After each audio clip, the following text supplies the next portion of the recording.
Komið sæl aftur, næsti gestur okkar Gunnar Baldvinsson, forstjóri Almenna lífeyrissjóðsins. Velkomin í þáttinn. Takk fyrir. Heyrðu, Almenni lífeyrissjóðsins hefur verið svolítið í umræðinu undanfernu. Það þið voru með kvörtun til fjármálaeftirlitsins varðandi að það væri svona vegið að ykkur að utan. Já, og innan, hérna að verðbréfamiðlurum. Já. Sjá hvað frá þessu. Sko við erum kannski fyrst og næst verið í fréttum svona sem að byrja á jákvæðu fréttum að við erum að sameinast öðrum lífeyrissjóði. Núna 1. janúar þá sameinast Almenni lífeyrissjóðurinn og Lífsverk lífeyrissjóður. Já. Þetta nafninu Almenni Lífsverk. Þannig að það eru verkfræðingarnir. Já, og reyndar opinn sjóður háskólafólks. Já. En það rétt, við vorum að setja inn kvörtun bæði til Neytendastofu og fjármála eftirlitsins út af 2 vátryggingasölum sem hafa verið að selja skyldu aðild að Almenna lífeyrissjóðum, nota nafn sjóðsins og ráðleggja fólki síðan að setja séreignina í sjóði á þeirra vegum. Oft á tíðum með mjög háan kostnaði og okkur sýnist að neytendur séu illa upplýstir. Já. Og við höfum meðal annars orðið vör við þetta þannig að til okkar hafa hringt foreldrar, ungra krakka. Já. Jafnvel alveg niður í 16-17 ára, þar sem búið að gera samning til alltaf 50 ára. Hvað sér? Fjármálasamning til 50 ára að flytja séreign til Þýskalands. Og greiða kostnaði upphafi sem kannski nemur alltaf iðgjöldum í 12 til 18 mánuði. Þetta rosalegt. Já, það ekki í takt við okkar ágjöf og líka við erum ósátt við það sem verið að nota nafn. Er komið niðurstaði í þetta mál? Nei. Það ekki. Það ekki komið. Nei. Herðu, árið 2025, hvernig var það hjá Almenna lífeyrissjóðsins? Já, það var jákvætt, kannski fyrst og fremst út af því sem ég var að lýsa áðan að við erum að sameinast öðrum sjóði, það er mjög spennandi. En ávöxtunin? Ávöxtunarlega séð sýnist mér að það stefni árið 2025 verði undir meðaltali. Já, ok. Svona mitt ár og framundir, skal við segja, lok 3. ársfjórðungs, þá leit nú ekki neitt sérstaklega út, þá var staðan ekki góð, en mér sýnist svona að blönduð verðbréfasöfn, svipuð og íslensku lífeyrissjóðunir geti kannski verið að skila raunávöxtun kannski rétt rúmlega 2% sem þá undir langtíma meðaltali. Já. Þannig að það lítur svona þokkaleg út en er undir meðaltali. Hvað varstu ánægðustu með á síðasta ári? Ertu að tala um það á markaði? Eða svona bara í fjárfestingatækifærum ykkar og markanu, líka bara hjá sjóðnum sjálf. Já, sjóðnum var ég náttúrulega ánægðustu með þessi sameiningamál og það er eitthvað sem byrjaði í byrjun mars og tók eiginlega allt ári hjá mér, bara mjög mikið að gera í því og ég tel það bara svo mikið framfaramál, þannig að ég er ánægðustu með það. Sko ávöxtunarlega sé geti nú kannski ekki nefnt neitt sérstakt, við erum með mjög dreifðar eignir og svona flestir eignaflokkar að skila þokkalegri ávöxtun. Sá eignaflokkur sem kannski skilar bestu eru erlend hlutabréf.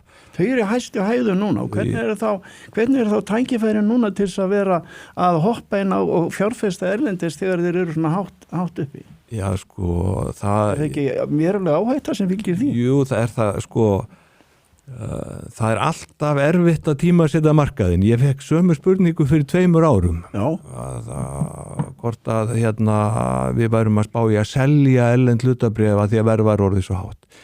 Ég veit að eins að verðkennitölu núna eru mjög háar. En við erum með dreifðar eignir og reynslan hefur bara sýnt. Það er mjög erfitt að tímasetja markaðinn, fara út og fara svo inn á réttum tíma. Þannig að við höldum nú bara yfirleitt sjó. En sem langtíma fjárfestar þá njótum við þess að þegar verðið er hátt þá erum við að kaupa fáar einingar, en þegar verðið er lágt þá erum við að kaupa margar einingar. Hvort eru það fjárfestar meira í Bandaríkjunum eða Evrópu? Við erum meira í Bandaríkjunum. Við horfum til heimsvístölunar. Já. Og þar er hún hækkað árinu? Hún hefur hækkað í bandaríkjadollar, í morgun sýndist mér það verið eitthvað 23%. Já. En styrking íslensku krónunar og veiking dollarans hefur vegið gegn okkur á þess ári, þannig að mér sýnist í íslenskum krónunum það var hækkun í morgunum 11%. Þannig að það ágætt og aðrir eignaflokkar hafa skilað þokkalega nema innlend hlutabréf, það svo eignaflokkur sem veldur vonbrigðum. Já, það hefur verið erfitt á markaðnum, það bara svoleiðis. Já. En svona, við höfum oft í þessu þætti rætt stærð og umfang lífeyrissjóðanna á íslensku hlutabréfamarkaði. Já. Hvernig sjáið þið það sem eru, nú þú með lífeyrissjóð sem meira að stækka. Já.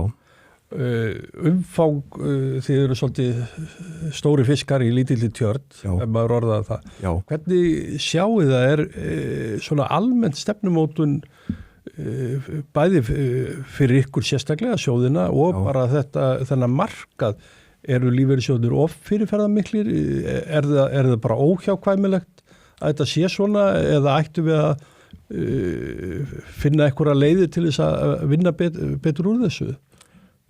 Nei, ég held við séum ekkert of fyrirferðarmiklir, við erum stórir og það kannski helgast að því að mjög stór hluti af sparnaði einstaklinga lífeyrissparnaður. Já, við höfum mjög öflugt kerfi Íslendingar.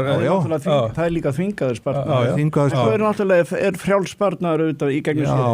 Já, þvingaður sparnaður 15,5% skylduiðgjald, síðan segi ég 4% í viðbót í raun þvingaður sparnaður líka, þar segja viðbóta lífeyrissparnaður upp á 2 frá þeir sjálfum og svo færðu önnur 2 frá launagreiðanda ef þú spara sjálfur, þannig að það að vissuleyti þvinga líka, þá komið 19,5% þvingaðan sparnaður nálagt 1/5 að launum. En við erum ekkit öðruvísi en aðrir ef þú lítur á önnur lönd þar vega fagfjárfestar mjög þungt á markaði. Þannig að við erum kannski ekkit öðruvísi.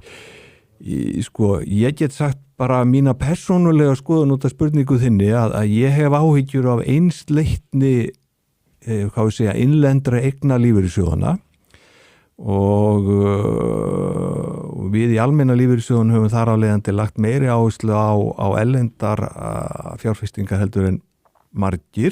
Já, og erum til að mynda með lægra hlutfall í innlendum hlutabréfum en aðrir stærri lífeyrissjóðir. Þegar þú segir einsleitni, hvað ertu þá að vísa til? Ég þá að vísa til þess að við erum að fjárfesta á innlendu markaði þar sem eru tiltölulega fá félög og við erum langsamlega stærstu fjárfestanir. Við erum líka með svipaða aldurssamsetningu sjóðfélaga, þannig að þegar kemur að því að við þurfum að vera að minnka eða auka eign, þá erum við allir að hreyfa okkur svolítið í sömu átt.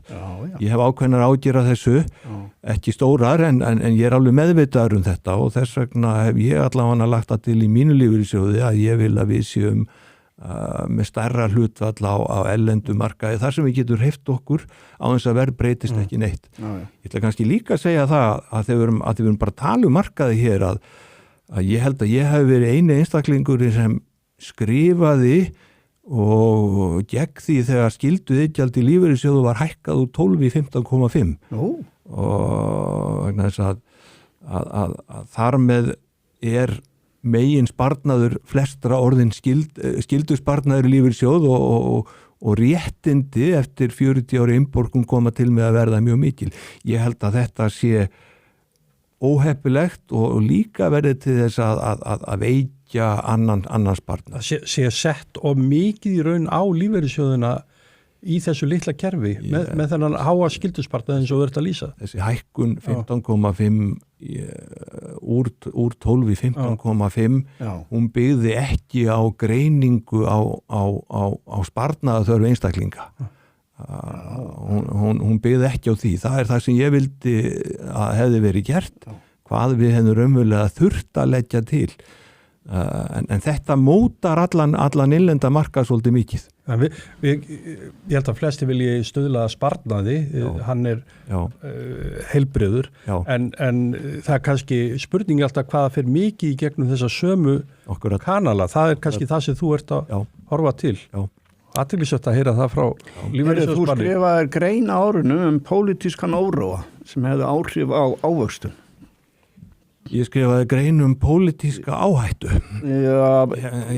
Já. Pólitíska áhættu við fjárfestingu. Já, það svona ýmis... Það fyrst og fremst veiðigjaldir sem varst að hugsa þar? Það var meðal annars veiðigjaldir sem, ég ekkert ósáttu við það að stjórnvöld á hverjum tíma breyti skatthlutföllum og breyti sköttum. Það þeirra hlutverk. Já.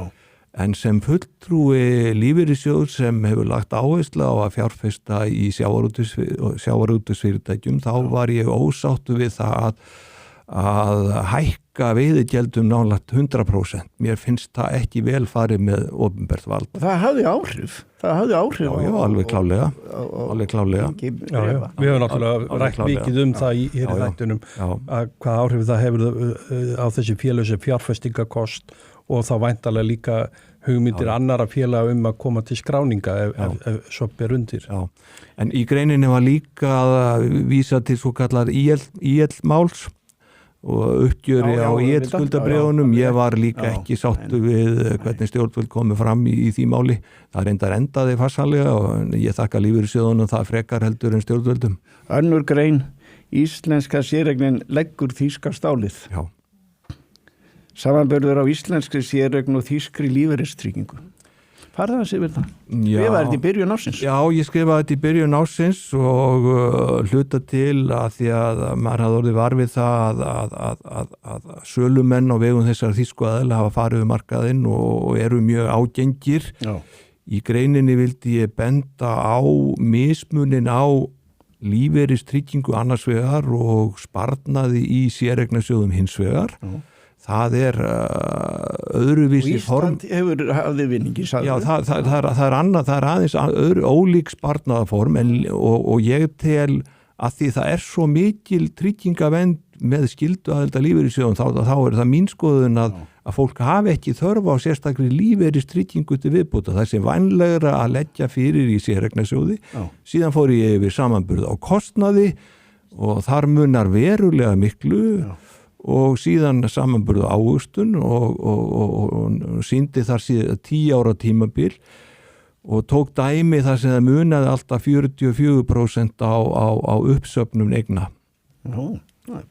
Íslensku séreignasjóðunum í vil. Og það munar það. Já. Það alveg ábyggil.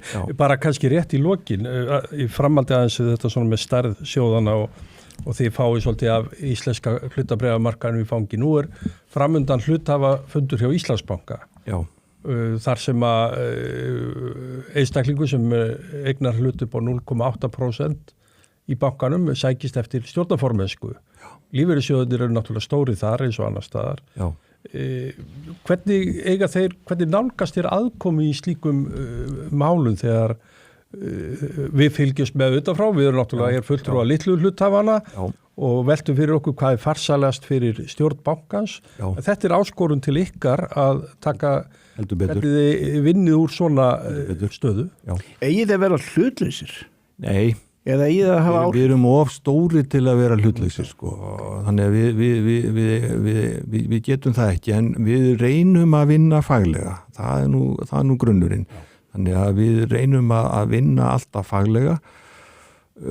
Ég get sagt að almennt séð viljum við fjárfesta með einkafjárfestum. Við vitum alveg að þeir hafa drifkraft sem við höfum ekki. En við reynum að vinna faglega, skoða hvað stefnu þeirra og áherslur og meta á faglega nátt.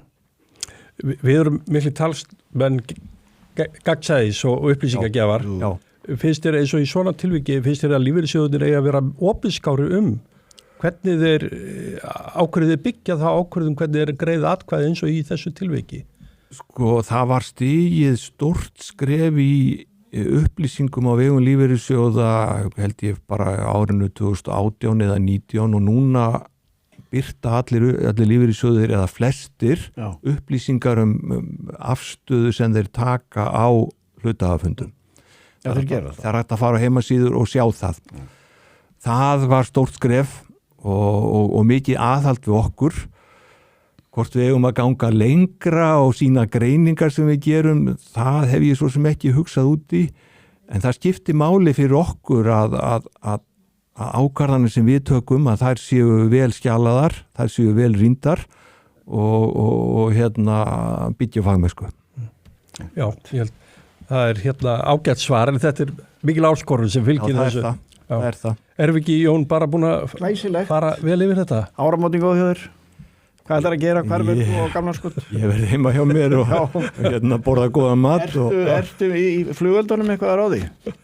Tertur? Ekki lengur, en ég reyni alltaf að vesla við Landsbjörgu og styrkja þá. Mér finnst það nú bara svona siðferðislega skylda, en svo nýti ég þess bara betur að horfa aðra skjóta, því það er svo mikið skotið. Það er skotið. Heyrðu, bara glæsilegt og gleðilegt ár og takk fyrir að koma. Takk.